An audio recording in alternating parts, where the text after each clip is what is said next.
সর্বপ্রথম জিয়া হলের ছাদে উঠে গেলাম। ছাদে গিয়ে আমরা মিছিল শুরু করলাম। আমার সঙ্গে ওনাদের মতো যারা স্টুডেন্ট তখন আমরা ওই হলে আমাদের দেখা দেখি পার্শ্ববর্তী সব হলে ছাদে মিছিল শুরু।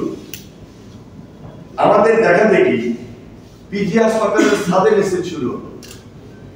স্বাভাবিক কারণে প্রত্যেক হল থেকে যখন মিছিলের আওয়াজ শুরু হয়, আমাদের হলের পাশেই কাটাবন মার্কেট, মিছিল থেকে আমরা বের হয়ে লাফ দিয়ে কাটাবন মার্কেটের উপর গেলাম।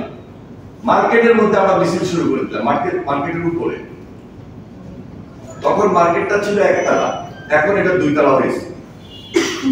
এই একতলায় আমরা মিছিল যখন শুরু করলাম, পুলিশ মিডিয়ার কিন্তু পাশে ঘেরাও অবস্থা, মানে আমাদেরকে আক্রমণ করবে, টিয়ারশেল মারবে, গুলি করবে। আসলে কোনো ভয় আমাদের মধ্যে তখন কাজ করে, কারণ বয়স তো কম।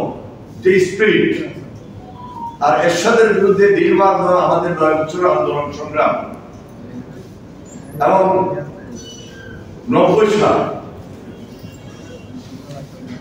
তখন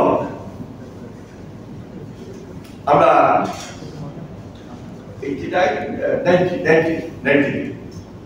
তখন আমাদের সেই কাটাবন মার্কেট থেকে আমরা নিচে নামলাম। যখনই নিচে নামলাম, ক্যাম্পাসের ভিতর দিয়ে সূর্যসেন হল হয়ে আমরা বের হব। এমন সময় আমাদের সঙ্গে মুজিবল, জসীমউদ্দিন হল, সূর্যসেন হল, মহসিন হল সবাই একত্রিত হল, বিশাল মিছিল।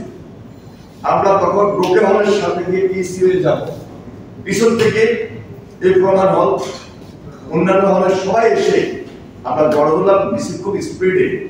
এই যে আমাদের কার্ফিউ ব্রেক করা, আমাদের সামনে তখন রোকেয়া হল থেকে, মনে আছে, রোকেয়া হল থেকে আমি শামসুনার হল থেকে আমাদের ছাত্রী বোনেরা, ছাত্রী নেত্রীরা এসে আমাদের সামনে যখন আসলো, এই মিছিল নিয়ে আমরা প্রেস ক্লাব গেলাম, কার্ফিউ ব্রেক করলাম। মতিঝিল হয়ে এই যে পল্টন যে এক থানা বিএনপি অফিসের সামনে দিয়ে যখন আমরা আসতেছি, প্রত্যেকটা জায়গায় তখন আর্মি এইভাবে তাক করা ছিল, বিডিআর তাক করা ছিল, পুলিশের একদম রাইফেল তাক করা ছিল। ওদের রক্তচক্ষুকে উপেক্ষা করে আমরা কারফিউ ব্রেক করে আবার ক্যাম্পাসে যখন আসছি, তখন আজিমপুর গোরস্থানের আশেপাশে আমাদের মিছিলের উপর হামলা করেছিল তৎকালীন সরকারের কিছু বাহিনী এবং প্রশাসনের কিছু লোক। এবং আন্দোলনে আমরা যথেষ্ট ভূমিকা পালন করতে সক্ষম হয়েছি। সকল ছাত্রদের সঙ্গে আমাদের একটা সুসম্পর্ক ছিল, এবং রাজনৈতিকভাবে আমরা নিজেদেরকে প্রতিষ্ঠিত করারও সুযোগ পেয়েছিলাম।